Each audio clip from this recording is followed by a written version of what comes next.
Hi guys, I'm Zach, and this is Tales from the Filmmaker Zach.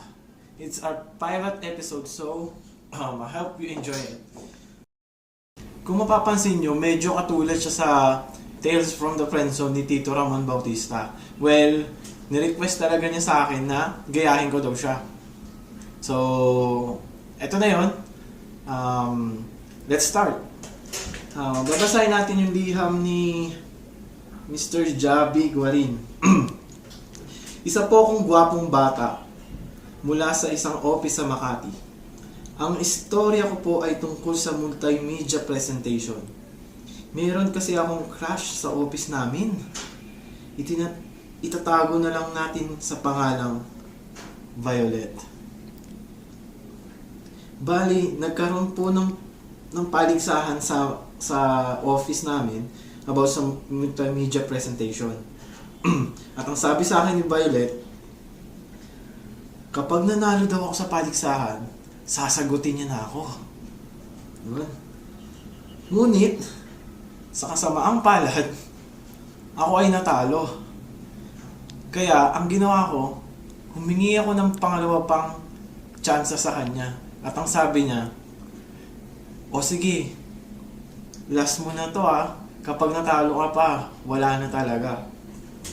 Dahil binigyan niya ako ng pangalawang pagkakataon, agad akong sumulat sa inyo about sa aking problem sa office. Kailangan ko ng tulong niyo kung paano gumawa ng magandang presentation. Ano po bang gagawin ko? Nagmamahal at lubusang pumapogi, Javi. Javi, alam mo nagsisinungaling ka kasi ako lang ang pogi rito. At kahit sa buong mundo, ako lang ang pogi. Anyway, ang payo ko lang sa'yo, lagi mong tatandaan sa paggawa ng movie or clip, short clip, kahit ano pa yan, dapat tatandaan mo yung titik E. Titik E. Ha? Okay, good. Wala ha.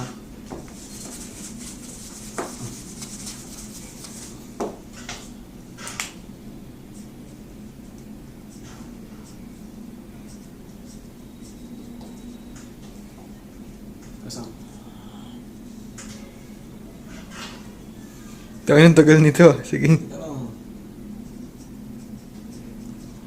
Kakat ko na lang yan eh.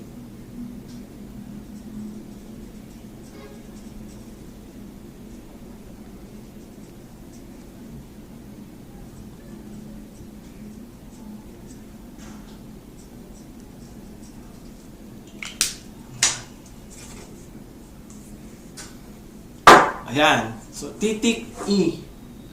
Titik E. Okay, so T is for tools. Sa paggawa natin ng mga movie, kailangan natin ng tools like video editing, probably camera, mga ganun. So, pero since video editing lang yung tinatanong mo, kailangan natin dyan specific software, either na Microsoft Video Maker, tama, di ba? Microsoft Maker, mga ganon. Pero ang lagi namin ginagamit dito is Adobe Photoshop. Hindi ako nagpa-plug ng kahit ano. Pero yun yung ginagamit namin. Premiere Pro. So yun. Basta kahit anong kusan gagamay, yun yung mas mapapaganda yung gawa mo. Hindi yung nagkukumahog ka dahil kailangan mo aralin. Yun lang. I for intention. So, pag gagawa ka ng movie, kailangan mong alalahanin yung mga audience mo. Either na yung movie mo ba ay nagpapatawa o nananakot, yung mga ganon. So, for example, ganito. Killer Eye, di ba? Kita mo nakakatakot. O paano naman pag nagpapatawa? Parang ganito. O, di ba? Natawa kayo, no? Okay. So, gano'n. Kailangan mo rin isipin yung intention ng paggawa mo ng movie. Next up is transition. So, kailangan natin ng transition for every clip. So, for example, sumakay siya ng jeep, Tapos bumaba siya, paano ba natin siya papakita? Yung mga ganun. So, pwede siyang fade to black, fade to white, overlapping, or yung normal na clip na ngayon yung laging ginagamit. Yung cut na lang, tapos ganun. Walang effect. Okay. So, I for input. So, kailangan natin ng input. Yun na mismo yung clips natin. Clips natin ng videos. Yun, depende na lang sa photographer or sa kung paano nila kung ano yung cinematography nila. Next one is for creativity. Creativity, every work of art needs to have creativity. So, kung meron kayo nun, or kung wala, manghiram kayo sa akin. Marami ko nun, ha? Tumasik pa yung laway ko. Ito nyo yun?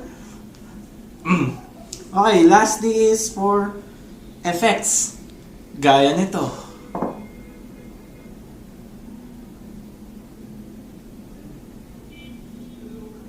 Oh, ganda ng effect, no? Parang di ako gumalaw, no? Yun na yun. Effects, pwede siyang visual, yung nakikita natin sa mga panda, yung mga sa Harry Potter. And, syempre, sound effects. Sample, may tumawag sa akin. Oh. Diba? Kailangan ng sound effect. Hello? Oh. Mas mukha siyang realistic. Yan, yun lang. So, tatandaan mo lang to, Javi. Titik E. Sana nasa puso mo yung sinasabi ko. At maraming salamat sa iyong liham. Mananalo ka ng handkerchief. Yan, pwede mo siyang gamitin reflector. Magagawa ng reflector o kaya basta magagamit mo siya. Okay.